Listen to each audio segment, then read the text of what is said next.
Mail Rundown, or has someone refer to it, their best podcast listen of the week. Appreciate all you for joining us on the Red Mail Rundown this week. This is episode 58. 58 of these bad boys. I am your host, John Easthope, and alongside me, as always, from FlamesNation.ca, Robert Munich. How are we doing, Robert? How was Christmas? Christmas was good. Christmas was short. I had the 24th and 25th off, and then we were right back at it with the World Jrs and the Flames and all that kind of stuff. So it was short but sweet, but it was nice to spend some time with the family for sure. So yeah, it was very good, but happy to be back covering the Flames again. Yes, I always tell people my kids were far too hyper, so I know Christmas was a success, as short as it was for those of us who have to actually put in time at our jobs. Interesting that the Flames spent Christmas with bookending Christmas with a trip to Edmonton and then welcoming in the Oilers to extremely, extremely different hockey games, and then a fun-filled affair, some called it, last night at the Dome versus the Boston Bruins. What have you made of the Flames around the Christmas break here, Robert? And three very, very different hockey games. Like, was it Ray Charles and Helen Keller who said that game was fun last night? Yeah, very low event, eh? Oh my God, that was one of the most boring hockey games I've watched all season. But yeah, you're right. Three completely different games. You know, the Flames get their ass kicked in Edmonton. It was a pathetic performance. And you know, like this season, I found myself not getting very emotional over this team because I'm in that kind of mode where, you know, a little bit of apathy is kicked in for me, just because you know they're not good enough to make the playoffs. It feels like they're not bad enough to bottom out, and that just puts them in such in a terrible position from a fan perspective. So the season I have been getting emotional, but like that game in Edmonton pissed me off. I was pissed with that effort. I thought it was just embarrassing. You're going to Edmonton, your arch rival. You expect the Flames to go in there and work their ass off and battle. And if they lose to McDavid and Draisaitl, that's fine. Lots of other teams have lost to McDavid and Draisaitl, but at least put up a fight. And they were brutal in that game. But give them credit. They turned things around on Saturday at the Saddle Dome. That was probably one of the more fun games of the year that I've seen. It was like a playoff atmosphere. Yeah, the Dome was rocking. Oh yeah, and the physicality was great. The skill was great. Like really fun game. And then you had the snooze fest against the Bruins there. So yeah, three completely John Beach revenge game. Oh, and boy did he come out with a vengeance. He was terrible in that game. They got to put Justin Kirkland back in the lineup. If I'm Ryan Huska, I don't know if I'm playing Beecher again for a while. That guy, he is not doing it for me. It's funny because Megan Mickelson on the radio post game show on Monday night, she's like, I got to keep my final thoughts quick, and her final thoughts were good hockey game. I'm playing Justin Kirkland. That's all she said. I agree. And I was like, wow, that's short, sweet, and to the point, and really well said. So it was three really different hockey games. Like you talk about the game in Edmonton, and you're like, sometimes you just tip your hat to McDavid and Draisaitl, and that night you wanted to, but at the same time, the Flames were so bad that night that you can't even tip your hat to how good those other guys were, because the Flames just gifted them, you know, those goals there. It could have been 9, maybe 10-1 if it wasn't for the brilliance of Dustin Wolf. And then Saturday, it's complete turnaround from the Flames, and the team put in a big effort, and Ball was more physical than I've seen Ball in a long time, and you know, throws McDavid into the boards, which was really good to see. And you have really engaged Flames. And then that emotional letdown against the Bruins, where I think the Flames may have been lucky to only be down 1-0 after 20 minutes, and they got that break in the third period to get the game finally tied, and a nice ugly power play goal to win it in overtime. But three interesting hockey games, and I think those three games, Robert, for me, really, really tell you what the 2025-26 Flames are. They're just a mixed bag, and you never know what you're going to get with this team each and every single night from this team. Before we get too far into what this season is and expectations and anything else we're going to talk about on the podcast, a little bit of business the Flames took care of on Tuesday. If you're listening to this podcast, you've already probably heard the news. Mr. Cooley getting himself a 2-year extension, a nice little AAV for the Flames at 1.35 per season. I think this is a great move for the Flames. Locks up their goaltending for 3 seasons. Under $10 million, which I think is a big key when you're talking about goaltending in this league and using your salary cap properly. Really like this extension for both sides. Robert, what do you make of the Cooley extension, and is it warranted in your eyes? Yeah, it is. And I'm really happy for the guy. I think he seems like such an awesome person. He's gone through a lot of adversity in his career and in his life. So I'm extremely happy for him. And just the story is incredible to, being a goalie in California and then slowly working your way up through the minors. This guy has barely played any hockey, and he's 28 years old. Mm-hmm. And he gets to Calgary, has a great year at the Wranglers, but then has the concussion, but then he's able to rebound, and he's been able to come into this season and play amazing hockey for the Flames. And to go from the Flames looking for another backup, and to go from a place where Ryan Huska didn't even trust to play Devin Cooley early in the season. Like, he would even put Cooley in the back-to-back in start the season. Like, that says a lot about how little they trusted Devin Cooley heading into the season. So to go from that to literally 8 weeks later to signing him to a 2-year contract extension, I mean, that's an unbelievable story. Mm-hmm. Really cool stuff. And I also think Cooley I really like the personality. I like the vibes he brings. I think he's super entertaining for the fans. All that kind of stuff. You combine it into a 2-year contract, and I think if you're a Flames fan, you got to be pretty happy with that piece of business. And I don't know about you, but like, where would you rank the Flames goalie tandem? This Cooley and Wolf tandem. For me, I would say like they're probably in the top third of the league. Like, I would have them in the top 11 or 12 in the NHL right now, and even like pushing the top 10. I actually think they're that good. So yeah, overall, I'm pretty happy with it. And I'm really happy for Devin Cooley. I think that guy's awesome. Yeah, I think pushing that top 10 is right where I would put them, right around there, right? You talk about expectations versus what your goaltenders are giving you and each and every single night. And, expectations change a lot of what people think of their goaltending. Like, you look at the Pittsburgh Penguins, and their fans are already sick of Stuart Skinner. Oiler fans are tired of Tristan Jarry almost already because he's injured already. And so you look at what we have here in Calgary, and you're like, okay, well, we got a goaltender who's never injured in Dustin Wolf, and he's out there and he's steady. And then when you put in your backup, you got a guy that you can rely on. There's not a lot of teams that can go up there and say they have a second guy they can rely on. You look at maybe Dallas does with the Smith. The Colorado enjoys both of the Woods that are down there playing for them. Like, you have a few of those teams around the league, but if you boil it down to starter versus backup and the role versus the expectations of what your organization has, I think the Flames definitely do have a top 10 net minding duo, and these guys get along. They're both California guys. They like to work together from all accounts, and what we've been hearing all day long in media and in his tour of the media and his interviews. He's excited to be a Flame, and you can't ask for more than that from your two goaltenders who both signed here, that both want to be here, and both fight against that narrative we heard a few years ago of American players don't want to be in Calgary, because now we got two American goaltenders, Californian at that, playing for the Flames and doing a really stand-up job for the Flames with the opportunity put in front of them. So nothing but positive things to say about the Flames goaltending, and people are going to fight back on, well, this team isn't very good, very high in the standings, or 28th in the league. That doesn't matter to me right now. What are the expectations of your team versus what the goalies are giving you? And I think the Flames are getting a lot out of their two netminders.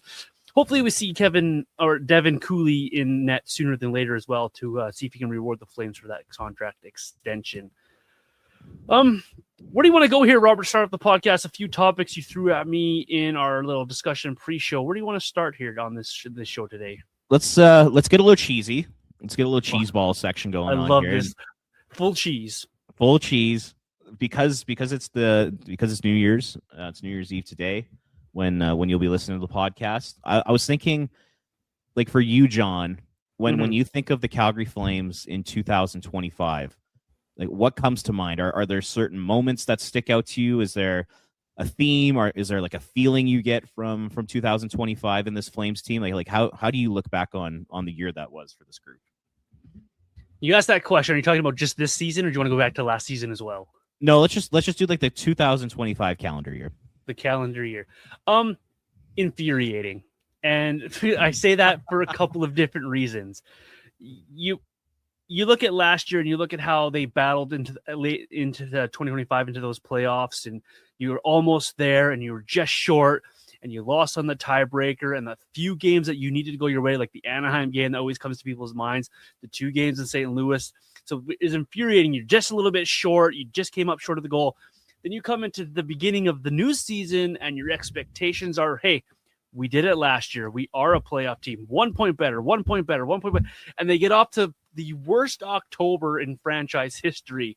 You're infuriated. You think, fine, maybe this is the time to tear it down. This is the time that this team can steer into being a awful hockey team, and Gavin McKenna can come to the rescue, or Christian Verhoff can come to the rescue and help build this team back up.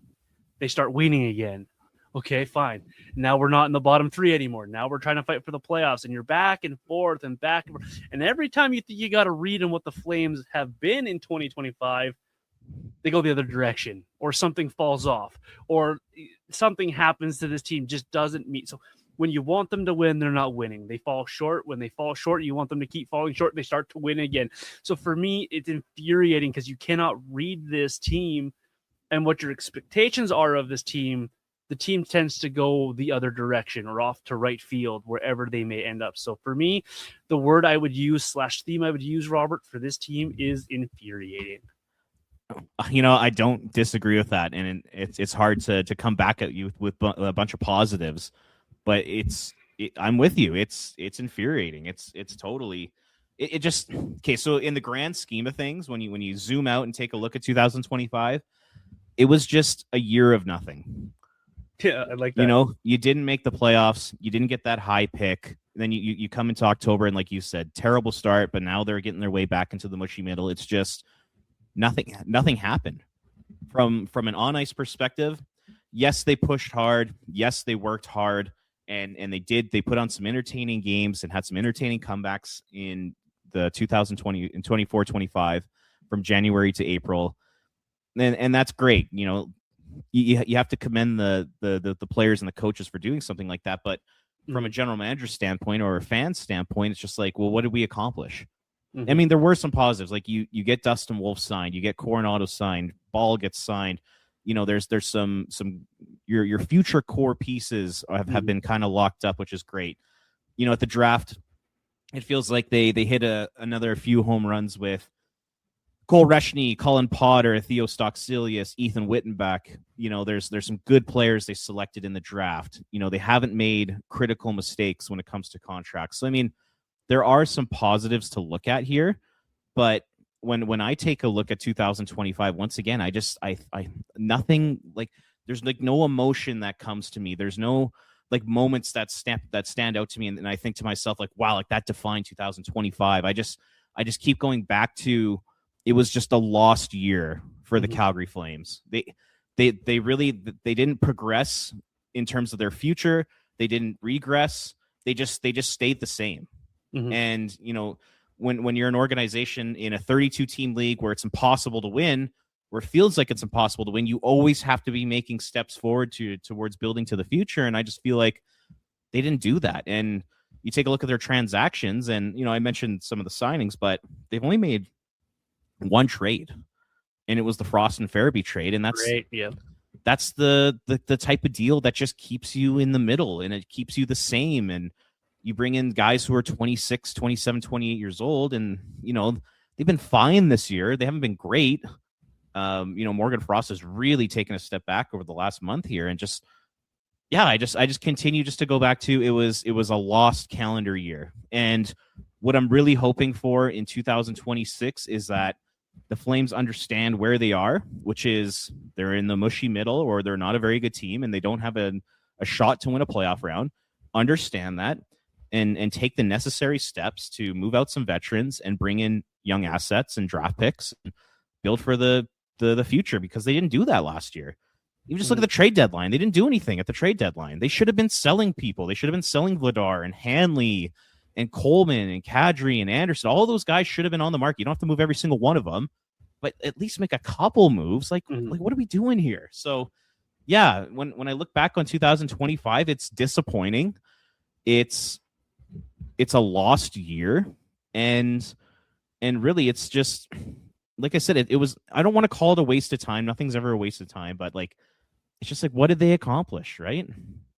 Yeah, and you asked me that question off air that we were going to talk about this on the show today, and I'm like, okay, let me see if I can find a couple of positives to put in here, because I don't want to just brag on the negative, because anyone who's listened to my other podcasts I had before this or earlier shows that I talked about, I tend to try to find positives in what I'm watching, what I'm seeing around this team, because to live in a negative world is just, it's no fun. And anyone who's done it probably knows that it's no fun. But you look back on the year and you're like, okay, yeah, it was great to see Dustin Wolf take steps. It was great to see Coronado get rewarded with a good contract because of the year that he had.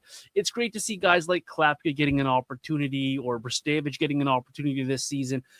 But at the end of the day, we're just spinning tires here if you're Calgary, right? You're just spinning their tires. This is the same story. You go back a decade and you listen to shows back then, if we were doing those podcasts, we're probably saying very similar things, because back to the mushy middle, right? You're back to where you started last year. And it's never, we thought about this a few episodes ago, it's never progressive thinking for the Flames. So as we turn the calendar to 2026, I think that's my biggest thing.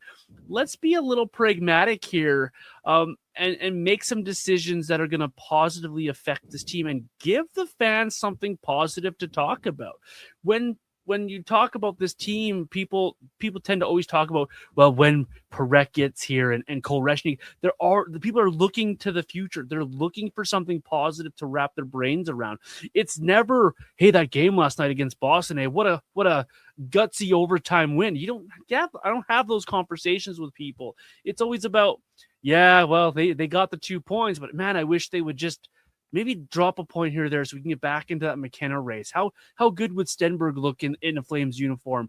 Those are the conversations. So as we turn to the page here, I think the Flames need to realize, like you said there, Robert, realize what you actually are and actually do something here to turn the page a little bit. And you got a lot of good development in 2025 from these younger players, from Zary, from Coronado, Dustin Wolf, obviously, Kevin Ball to a point as well. Turn the page, though, and keep going down that road. Keep developing these kids and give the fan base something positive to latch onto as we head to 2026, because I think the fan base is itching for it. There is still a small portion that wants the playoffs, and I understand those fans as well, but give this fan base something to latch onto come to the new year. Do you have anything else for 2026 that you really would like to see this Flames team do that you would really want to latch onto and talk about here on the show?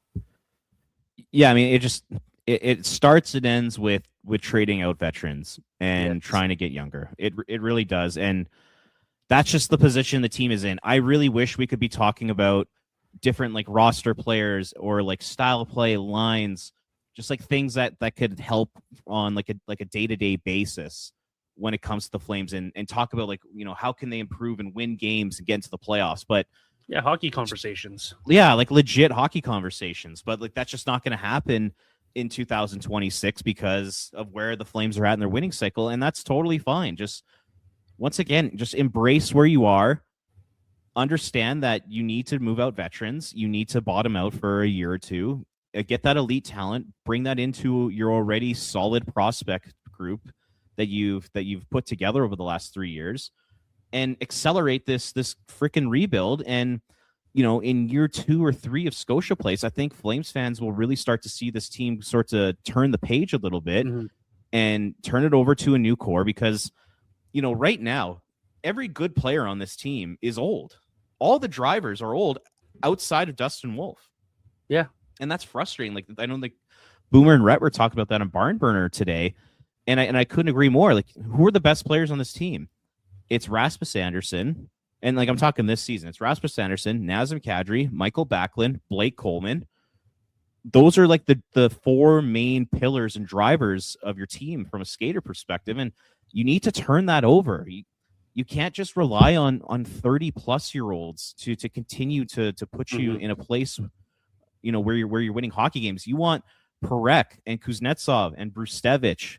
And then, you know, eventually guys like Reschny, Coronado, Zary, Potter, Suniev, Gridden, you want those guys to be the ones that are pushing you to wins, not the 30-plus-year-olds. So, yeah, in 2026, I would love to see them move out all of Blake Coleman, Rasmus Andersson, Nazem Kadri, and then probably a couple more guys like Pahal, Hanley, Farabee. You know, if someone's willing to take on Sharon Govich, move out a guy like that, Beecher, like, just start moving out vets and get those picks and prospects And then your fan base will be so excited about the future. And, you know, if you can get a top 3 pick in this draft and then maybe a top 3 pick next year, then all of a sudden you're into Scotia Place and fans are so jacked up about the future of this team. And it's going to be like a young, fast-paced, skilled, entertaining brand of hockey. That's what we're dying for in this city. So I really, really hope that ownership doesn't interfere. I'm not worried about Conroy. I think Conroy knows exactly what to do. He's a smart guy. He understands the situation. It's ownership, and it's Don Maloney who scared the shit out of me. And I'm terrified that come the deadline, Murray's going to be like, hey, we're 1 point out. You're not allowed to do anything. Yeah. And I think they will move Rasmus Anderson. I still think there's a small chance that Murray wants to sign him. And then I think there's a strong likelihood that they don't move Coleman and Kadri this year because of Murray Edwards and how he really wants to get into the playoffs here. So yeah, I mean overall I just want to see trades. I just want to see a direction, and I hope that comes. I really do. We've had that conversation, Robert, on this podcast about what you just talked about. Yeah, about too many times. About the fear, and the fear is real because we see this team, and credit to the players. You can't tell the players to lose, and I never would want anyone to tell players to lose, but credit to the players. They've gone out there and they've battled and they've put themselves in a very strong position to be in the playoff chase. They're just as much out of the playoffs as they are from the bottom of the league. It's just how the points are worked this year. But to your point, that's a grand opportunity to capitalize on a market that's going to have a lot of teams not sure if they should sell or not. You could almost corner the market outside of what Vancouver might have to offer on everything. You would have the veteran winger. You would have, if they're willing to move on Kadri, you would have the star center. You have the star defenseman. You have pretty much everything that any other playoff team would want on your roster. Take advantage of that opportunity. So that's my big thing to really piggyback off your point. I think we're both saying the same thing here, is just realize the opportunity in front of you here as you flip the calendar over to 2026. You have an opportunity here to really set this franchise up to be successful long-term. Fans are smart enough that over the next, say it takes 3 years to quote-unquote retool, rebuild, whatever the heck you want to say there. I think fans are smart enough to see that's what's happening and still support this team.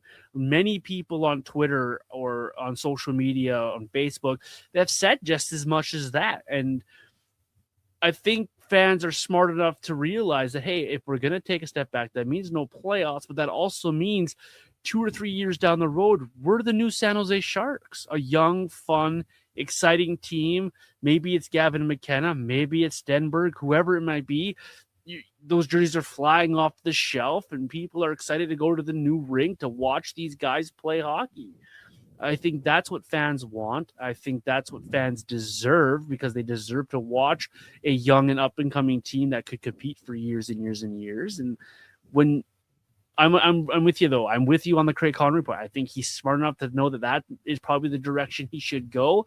I just really hope that Don Maloney and Murray Edwards and anyone else to try to make decisions above Craig Conroy also come to the realization that this is actually what is best for the organization long term. And just let Craig Conroy do the work, because that fear is out there, Robert, that they're going to come to the deadline. They're going to be 1 or 2 points out or 1 or 2 points in. They're going to say, screw this, sign Rasmus Anderson. We're not trading Kadri. Oh, and by the way, we've made it a trade, and we've brought in, name your ex veteran defenseman that they always like to bring in, and sending Kuznetsov back to the minors or whatever that might be as a corresponding move. That fear is out there for fans because that's what we've seen. So 2026, let's realize what we actually are, and let's give the fans something to be positive about, because living in this mushy middle, here we go again world, it's really gotten old for fans. Yep. And, there's that old saying that past behavior is the best predictor of future behavior. And, you take a look at the Flames organization, and we've talked about this in the past, and it always feels like that they're waiting until the very last second to make decisions rather than being proactive. And there are other times too where, last year's a perfect example of the trade deadline.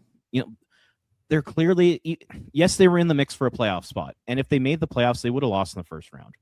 Like I can guarantee it. So, but because they were in the mix, they didn't do anything. And I remember like the same thing happened in the 2022-23 season. You know, they were kind of in the mix.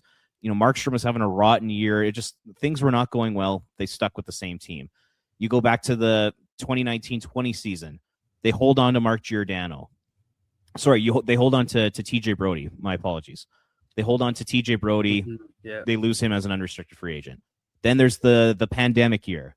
They hold on to Mark Giordano because they think they're going to make the playoffs. They lose an unrestricted free agency. Then there's the whole Johnny Gaudreau fiasco where they let him walk as a UFA. It's just there have been times where this team they'll hold on to guys because they think they're going to make the playoffs. And last year was holding on to the Vladar and holding on to Hanley and all the guys that I'd mentioned before, Kadri, Coleman, Anderson. Mm-hmm. That's what I worry about because honestly, I don't even know if it matters who the GM is because all that matters is the guy upstairs and who's calling the shots, and that's Murray Edwards. Yep. So it's happened a bunch of times under Murray where this team does nothing at the trade deadline, or they'll bring in Oscar Fantenberg or Derek Forbort or some bullshit like that. That's what I worry it could happen again. Once again, I have all the trust, and I have all the respect for Craig Conroy. I don't trust Murray Edwards to make the right decision because he's done this so many times in the past. And once again, it's probably going to have to come down to the players going to management saying, "Get me the hell out of here." Which, once again, is it's so ridiculous that the players have this much power in this organization. But hopefully we're wrong, John. Hopefully the Flames' actions will speak louder than their words. And come the trade deadline this year and come this time next year when we're doing a similar podcast episode, I hope we're looking back on 2026 saying, wow, look at the returns we got for these guys, not wow, we didn't get anything for them, and now they're on the downhill. Their careers and their values are at an all-time low. That's what I really hope happens, is that we're talking about how the Flames cashed in on them and how we got first-round picks and how we're building for the future, and let's see if that happens or not. Can you imagine sitting here for a year from now talking about should the Flames trade Nazem Kadri again? Oh, my God. Don't even say that. You're going to put me over the edge for a mental breakdown here. Murray Edwards, prove John wrong. That's what I'm after here, because I honestly have that fear of, and I love Rasmus Sanderson, so this is not a shot at him. I have fear of waking up, going to work one day, and getting the alert on my phone around 10 o'clock in the morning. Flames have called a press conference to announce a Rasmus Sanderson 8-year extension, or something like that, or another Frederick Modine trade to bring a veteran in to help this group get over the top. Wow. Those are the fears that I have as a Flames fan who've watched this team do the same thing over and over under this owner. So I really hope Craig Conroy and maybe Jerome McGinley to an extent have sold Murray Edwards on something a little bit different, given the spot this team is in and given what is available to them. This market is ripe for a team that is going to sell. Look at what Vancouver did getting rid of Quinn Hughes. What else they have to get rid of? They cash in what you can. Colorado will be looking to help to continue their role. Dallas is going to want to try to catch Colorado. Minnesota can't be done. Winnipeg is going to want to turn things around. Carolina is going to be looking for things to do. New York team, New Jersey are going to be looking for players. Florida is going to want to stack. I could go on and on and on. And so this market is ripe for trades. If you can get a bidding war going, the haul you could get for a guy like Blake Coleman right now.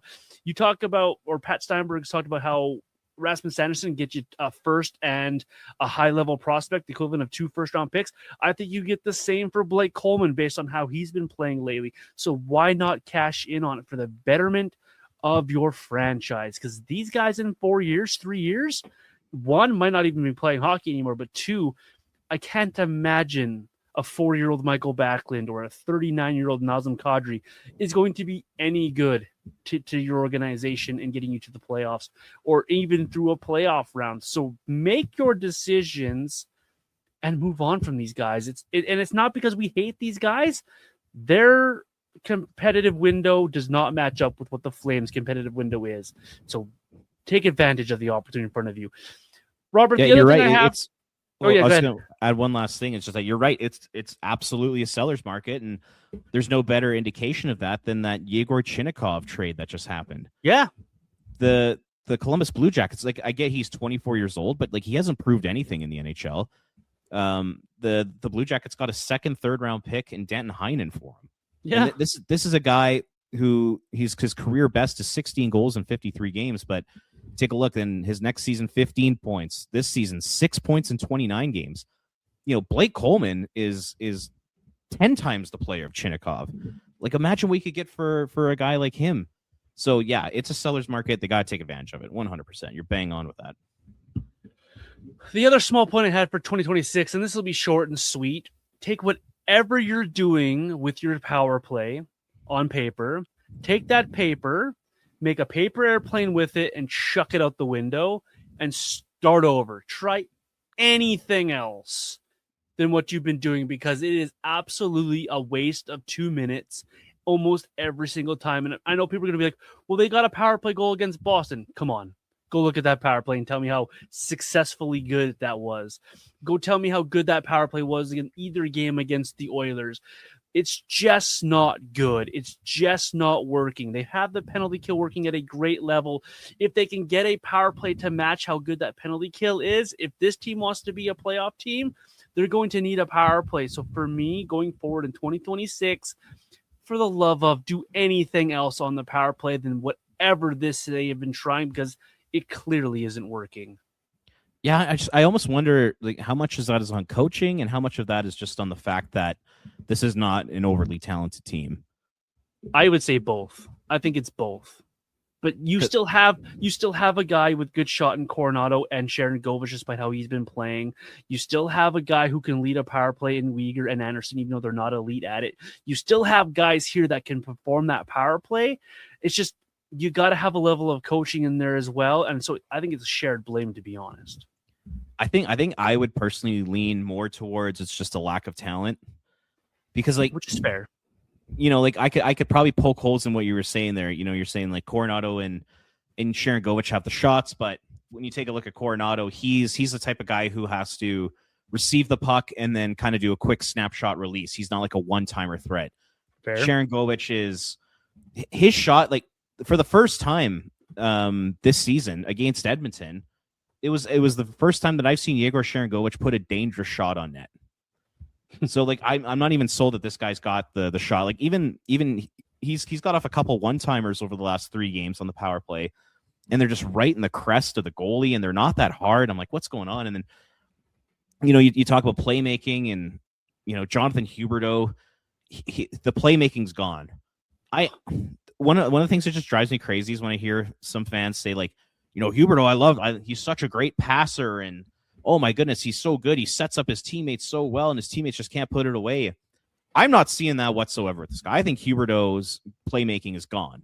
They must be watching 2022 Panthers. Yeah, 100%. Because I'm not seeing that whatsoever from him. You know, Morgan Frost, you know, he's got 6 assists in his last 25 games. He's incredibly talented and skilled, but, you know, it doesn't really result in great passing or great playmaking. And then, you know, on the blue line, Anderson and Uyghur are both kind of below average guys. Like, I just look at this roster and I'm just thinking to myself, like, this is just a train wreck for a power play coach. Mm-hmm. Like, you could bring in the best power play coach in the NHL, and I still think that this group would be in the bottom 5 of the NHL. I just think they lack that much talent. Their calling card is their work ethic and their defensive structure and their commitment to things like blocking shots and playing physical and playing along the boards and winning battles. Like, that's what makes this team quote unquote competitive. It's certainly not the skill. So yeah, I'd be more in the camp of they're just lacking that talent. And, you know, if Zayne Parekh sticks with the team this year, maybe he can be a part in getting the power play turned around. We'll see what they do with him. But yeah, I just think it's just one of those things where they lack that skill. Like, they desperately lack that skill. Yeah, and which is a fair point. But then try something else. Try Adam Klapka in front of the net and go old school with bombs from the point and try to bang in rebounds like Thomas Holstrom's there. Try something different, because this Huberdeau or Kadri in the bumper, it dies. It dies every time, and you kill off 2 minutes. And there are times you just need a power play goal and you're just not getting it. You're not even getting momentum from it. It just kills games. So that's just my thing. Is going forward in 2026, we got to fix the power play. Gavin McKenna would help. And just try something different here. Making a trade. Maybe in a trade you target a guy who's good at special teams. Maybe it's you sign a free agent because he can help quarterback a power play better. Something is better than what they're currently doing is just all I hope for in 2026. Yep, totally fair. Any other things you want to see in 2026, or do we want to get into the topic of are the Flames back in the mushy middle in 2025? I'm just thinking about Parekh. Okay, and I don't. Do you want to talk about this now, or do you want to save it? No, let's do it. Let's dive into Parekh. What do you got? I'm torn on what to do with him for like pretty much all of 2026. Do you have an answer off the top of your head for what you want to see the Flames do with Parekh here after the World Juniors? Yes, I do, because it's an unpopular opinion that I know people on Twitter are going to absolutely hate. I think the Flames need to send him to the OHL for the simple fact of he needs to play. And he needs to play lots of minutes, and he needs to play lots of games, and they can control kind of where he plays, find him an OHL playoff-bound team that can help compete with him. Because the other side of that is Hunter Brzustevich at the NHL level looks a hell of a lot better and more comfortable than Parekh ever did. And the way that he's playing, it's hard to justify putting Parekh in over Brzustevich. So I think for the rest of this current season, you go, let's put him back into the OHL. Let him play the games, because he needs, sitting in the press box does this guy no good. And so he's not going to get into the NHL lineup. Give him to the OHL. Let him play games and then revisit next season, because he'll be eligible for the AHL next year. Revisit in training camp where to put this guy. What has his offseason been? How much growth has he shown? And those kind of questions when it comes to training camp in 2026 in the fall. So that's where I have it, because I need this kid to play. I like what he wants, and I know he's outgrown the OHL, but I don't think he's ready for the NHL, unfortunately, either. Yeah, and like you said, as long as Rasmus Andersson's on this team, where does he fit in the lineup? 100%. Because like you said, Brzustevich has proved to be an everyday NHLer, in my opinion, and I don't think he should go back down except during the Olympic break. Mm-hmm. I think he should be with the NHL team for the rest of the season. And if they're going to hold on to Andersson till the week of the trade deadline post-Olympics, then, yeah, where are you going to play him? There is that Olympic break. What's Zayne going to do during the Olympic break? Yep. He's going to go another month without playing hockey. And even in a conditioning stint in the AHL, that's only going to give you at most probably 5 games because of the restrictions. 2 weeks or 5 games, right? So like that does him very, very little, in my opinion. Yeah, I agree, and I'm leaning towards sending him back to junior, and for basically the reasons you stated. He's got to play games. He's also got to get stronger. Mm-hmm. And if he goes back to the OHL, he's not going to be going to school. He's not going to be taking classes. He could really dedicate himself to getting in the gym and building some muscle mass and getting stronger and getting ready for next year's training camp. I think that would go a long way in his development. And I just don't want him around Ryan Huska right now. That might sound rude to Ryan, but I don't like the way the Flames coaching staff has treated him since being in the NHL. Just like, you're in the lineup, you're out of the lineup. You're in the lineup, you're out of the lineup. You're playing 9 minutes, you're playing 15 minutes. You're on the first power play, you're not on the first power play. They're totally just messing with him. And I don't think it's intentional, but it's just the way it's gone down. And I don't like that. I think if Zayne's going to be in the NHL, he has to play every night. He has to have a defined role, and they can't deviate from it. And that's all they've been doing since he's been in the NHL. So I'm kind of with you. Like, maybe like he comes back and then he sits for the 5 games and then he does the AHL conditioning stint and then goes back to junior. Mm-hmm.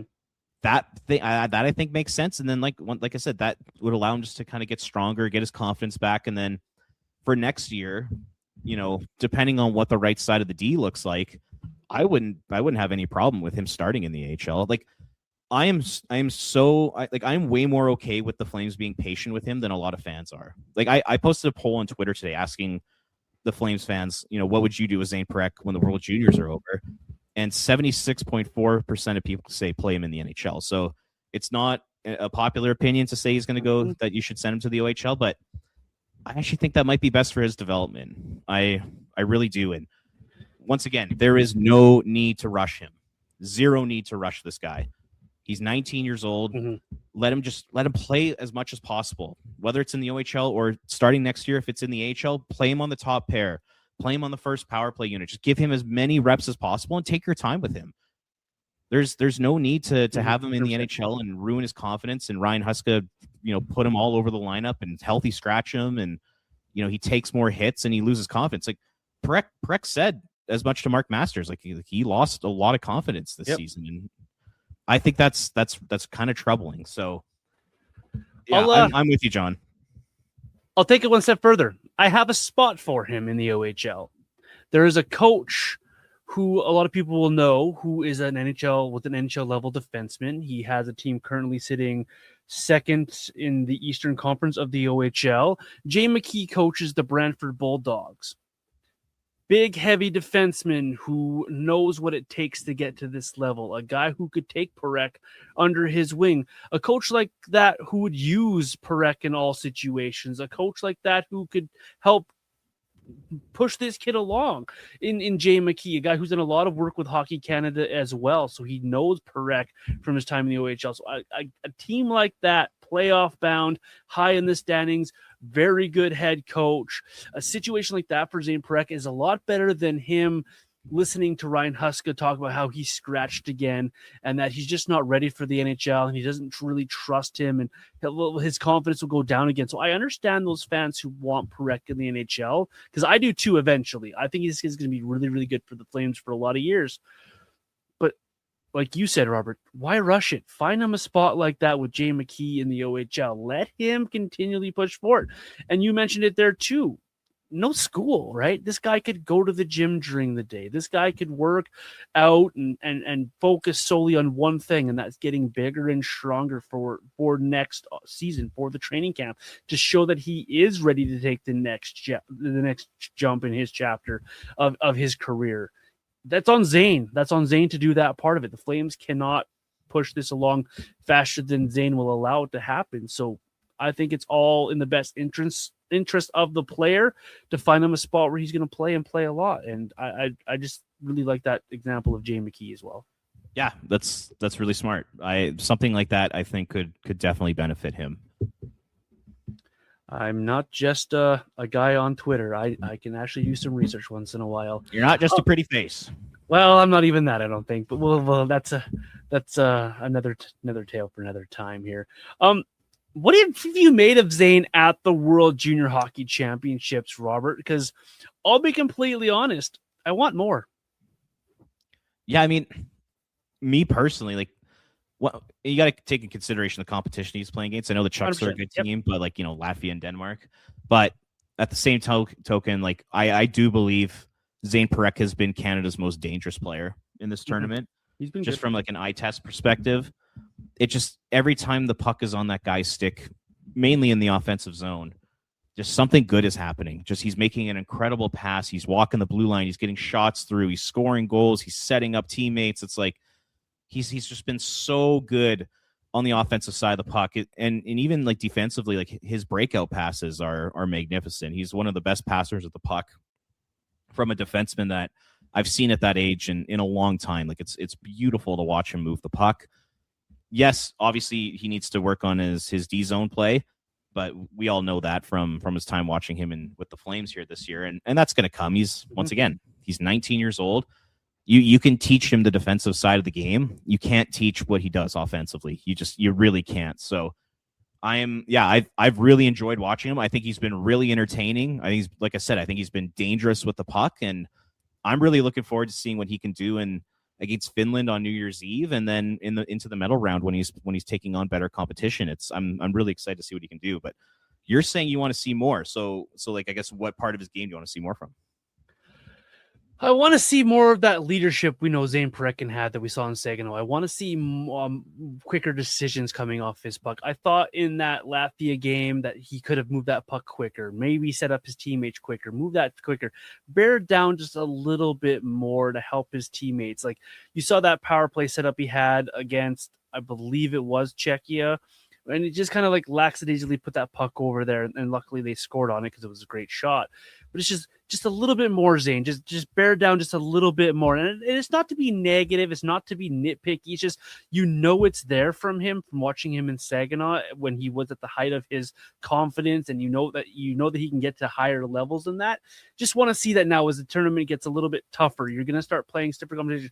The game against Finland coming up on New Year's Eve is going to be a big test for him. Then the quarterfinals, you're going to get a big time team coming out of the other pool. So just a little bit more from Zayne. He's been good, but I know there's a little bit more from him to be had. And I'd like to see it as he gets that confidence going and as he keeps going, because you can see that he still has the wheels. He still has the pass. He can still do a lot of good things.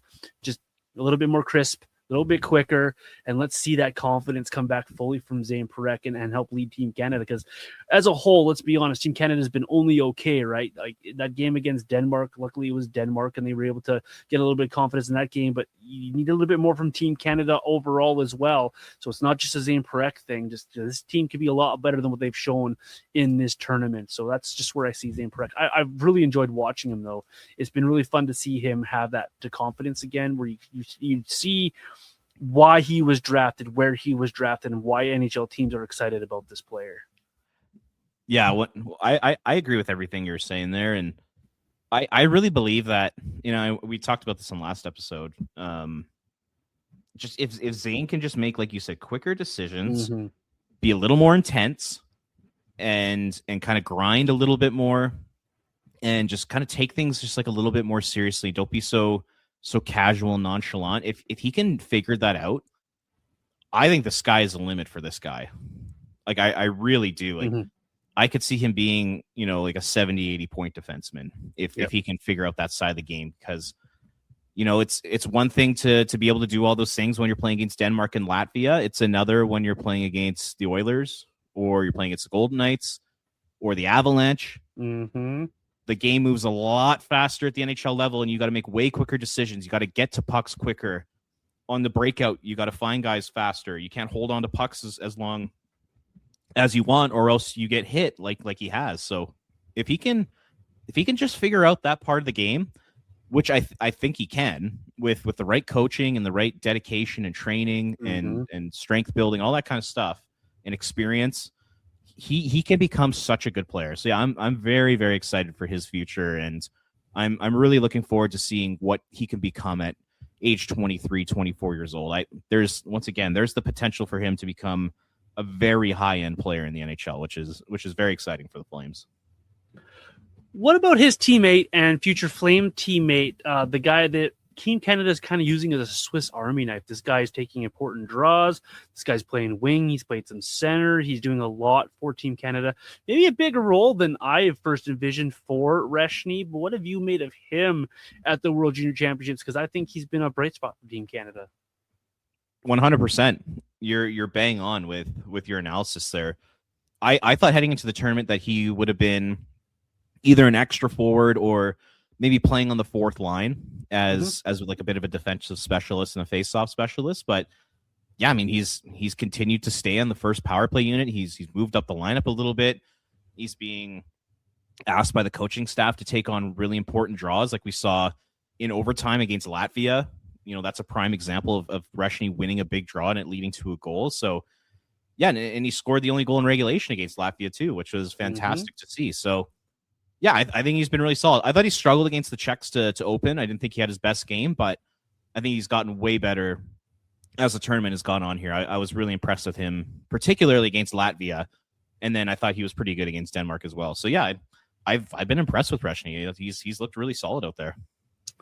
My favorite thing about watching Reschny is how reliable he is in the faceoff dot and how responsible he is, whether he wins or loses that draw.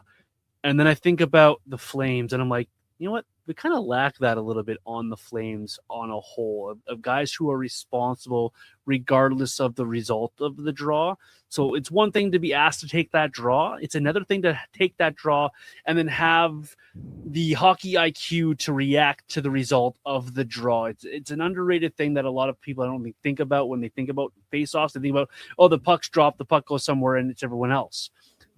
The way that he's approached the World Junior Championships as an opportunity and gained the trust so quickly of Coach Hunter really speaks to the kid and his IQ and what he brings to the table. So I'm very excited to see what he does post World Juniors back with North Dakota and what happens at the end of the season, whether he turns pro or goes back to college next season, because this guy I think has a bright future, and he's shown a lot of really positives and why the Flames took him where they took him in the draft and why Flame fans should be excited about this kid. And if you're a Team Canada fan, like most people who listen to this podcast are, you're excited to see him do these things he's done for Team Canada at the World Junior Championships, because it's been fun to watch. I'm very much looking forward to seeing how he performs against the Finns, who are a good face-off team in this tournament right now, and how that goes, because they've got some really good players on that Finnish side. Mr. Frondell comes to mind just off the top of the head here.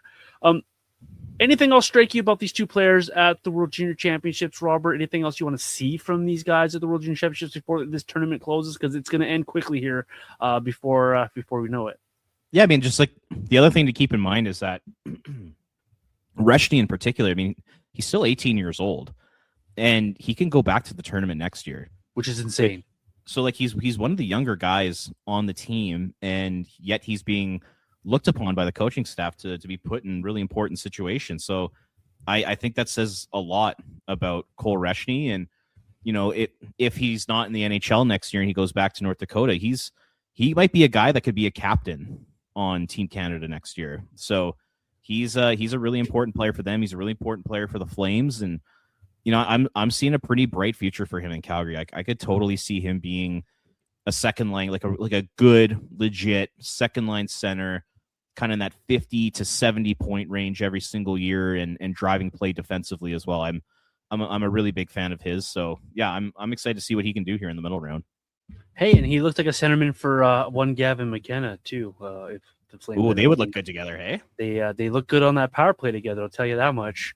That gets the juices flowing. See, that's the kind of thing we were talking about earlier in the podcast, Robert, where it's like that's something to latch onto. Could you imagine a Cole Reschny with Gavin McKenna and say Matthew Coronado and a nice lines like that, something that gets you excited out of your seat to watch? That's what Flame fans are looking for. Throw Zayne Parekh on the back end on like a power play unit with those guys. Ooh, baby. Oh, I just fixed the power play I was talking about. Well done. Excellent work. One guy the Flames should take off that power play. We have just enough time to do a little bit of fun talking about a player who a lot of people love, and a lot of people want to love. That's more accurate. They want to love him. They used to love him. They were excited about him when he wore a number 11 sweater in a different town. Huberdeau struggles. What's left to say about this? I think we've talked about this a couple of times on the podcast, but it's just so evident and so front and center every Flames game. We can't help but have that conversation yet again. Robert, what do you have to say about Jonathan Huberdeau now? Because I'm at a loss. I do not know what to do with this guy. I do not know what's wrong with him. I do not know why it's gone so bad in Calgary, despite the small surges we had last season where he changed his game a little bit.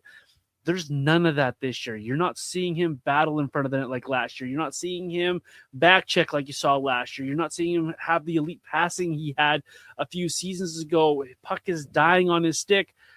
For $10.5 million, Robert, what are we doing with Huberdeau? Oh, man. Your guess is as good as mine. You know, you said, like, you know, what do you have to say about Huberdeau? Well, not much. Really not much about him this year. I mean, it's been a disaster of a season. You know, had Huberdeau just been able to kind of replicate what he did last year, I think Flames fans would have been accepting of that and would have been not happy, but at least he's making a fairly large impact for the team. He hasn't done that at all this season. like it just plays are dying on his stick. He's turning the puck over a lot. His passing is completely off. He's like lost that elite vision he had. On the power play, the all the momentum that you need to gain from a power play just dies in large part because of Jonathan Huberdeau. He doesn't make his teammates better. He's not overly physical. There's not that intensity. He's not great defensively this year. Like you said, he's not around the net this year where he scored so many goals last year. It's frustrating to watch. And, even like his role in the penalty kill is diminishing a little bit. It's just, it's tough to watch right now. And if he could just go back to being the player he was last year, once again, I think Flames fans would be okay with that because we understand that he's just not the player he was in Florida. And that's the way it is. And he's never going to get back to that. But could you at least be a 60-point guy? Could you at least contribute defensively? Could you be a little bit better on the penalty kill? Could you go to the net? Like all those things. It's just so frustrating to watch. And then you watch other star players around the league, guys who put up similar production to Huberdeau when he did in his last 4 or 5 years in Florida.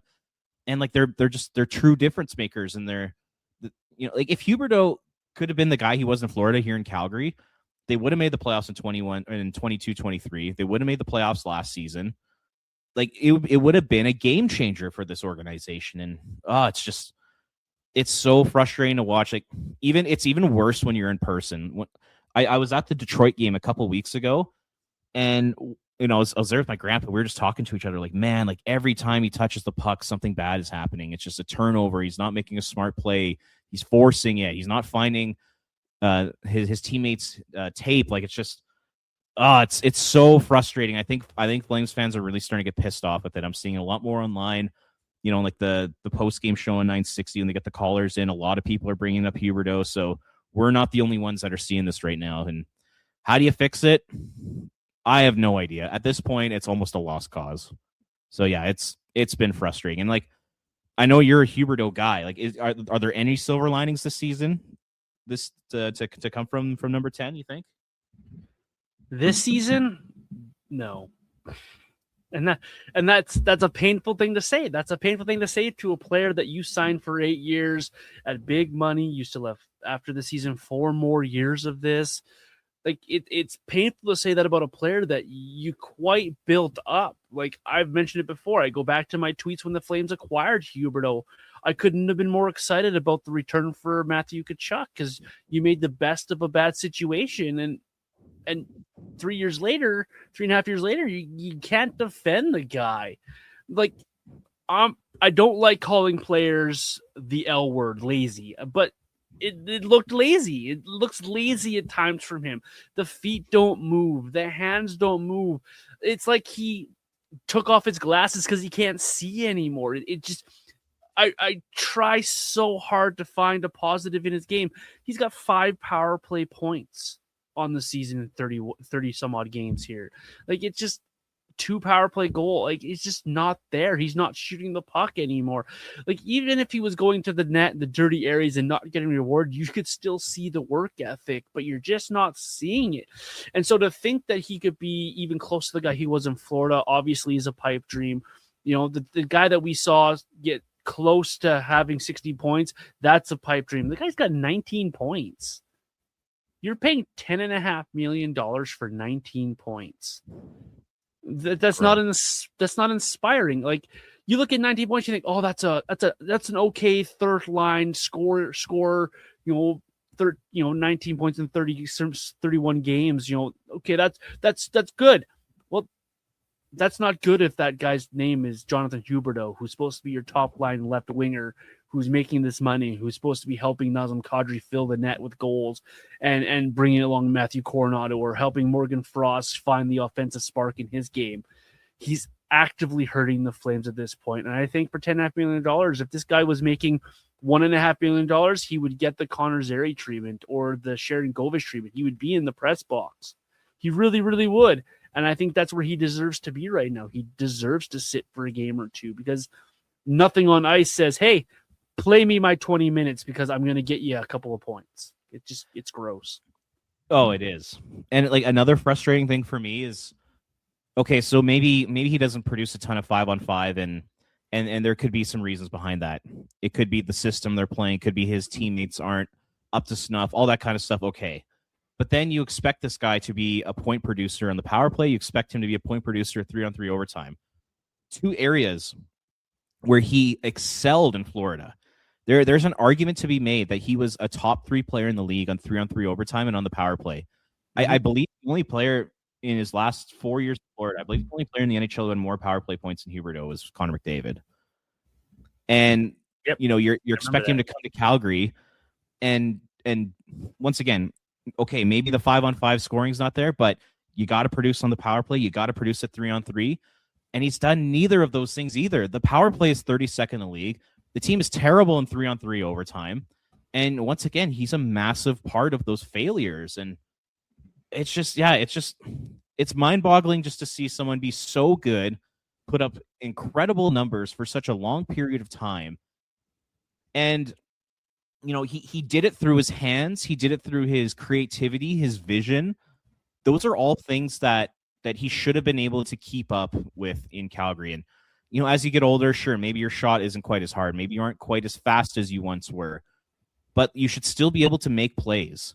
And I'm just not seeing that. Even like with a guy like Patrick Kane, like he's old as shit now, but he can still make those passes. He can still make those cross-ice passes and set up his teammates for one-timers like he did against the Flames a few weeks ago. You don't see any of that from Huberdeau, and it's hard to watch because of how much money he makes, and also just the idea that had he been that player, it could have been a complete game changer for this franchise. And it's one of the reasons why they are in the position they are right now.